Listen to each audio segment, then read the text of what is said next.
అందరికీ వందనాలండి. దేవుడు మన కొరకు సిద్ధపరిచిన వాక్యమును చదువుకుందాం. నేను నీ వాక్యము మీద ఆశ పెట్టుకుని ఉన్నాను. ప్రియా దేవుని బిడ్డలారా, భక్తుడు అంటూ ఉన్నాడు, అయ్యా మీ వాక్యం మీద నేను ఆశ పెట్టుకుని ఉన్నానని. ఎందుకంటే వాక్యము దేవుడై ఉన్నారు, వాక్యము దేవుని మాట అయి ఉన్నది, వాక్యమే జ్ఞానమై ఉన్నది, వాక్యము మనల్ని బ్రతికిస్తుంది, వాక్యము మనకి నెమ్మదిని ఇస్తుంది. అందుకనే భక్తుడు అంటున్నాడు, ఆశ పెట్టుకుని ఉన్నాను. దేవుని వాక్యము కొరకు మనం చాలా ఆశ కలిగి ఉండాలండి. కీర్తనల గ్రంథంలో మనం చూసినప్పుడు దేవుని వాక్యము మన పక్షముగా ఎంత గొప్ప కార్యం జరిగిస్తుందో భక్తులు వివరిస్తున్నప్పుడు చాలా ఆశ్చర్యం కలుగుతుంది. వాక్యము మనల్ని బ్రతికిస్తుందంటే వాక్యములో ఏమున్నది? శక్తి ఉంది, జీవం ఉంది.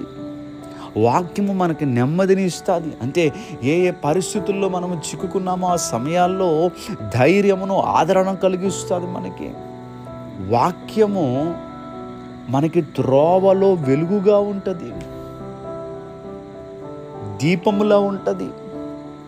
దేవుని బిడ్డలారా, ఇలా మనం వివరిస్తే అనేక విషయాలు దేవుని వాక్యమును గూర్చి వ్రాయబడి ఉన్నది. అందుకనే భక్తుడు అంటున్నాడు, నేను నీ వాక్యము మీద ఆశ పెట్టుకుని ఉన్నాను అంటున్నాడు. ప్రియా దేవుని సంగమా, ఈ యొక్క ఉదయకాల సమయంలో దేవుని వాక్యమునకు నీ జీవితంలో ప్రాముఖ్యతనిస్తున్నావా? దేవుని యొక్క వాక్యం విలువ నీకు తెలుస్తుందా? దేవుని యొక్క వాక్యం సమస్త రీతులుగా మనల్ని బలపరచగలదు. కనుక మన బ్రతుకుల్లో దేవుని యొక్క వాక్యానికి ప్రాముఖ్యతనిద్దాం. దయచేసి ప్రార్థన చేసుకుందాం. సర్వాధికారి అయిన దేవా, మీకు వందనములు.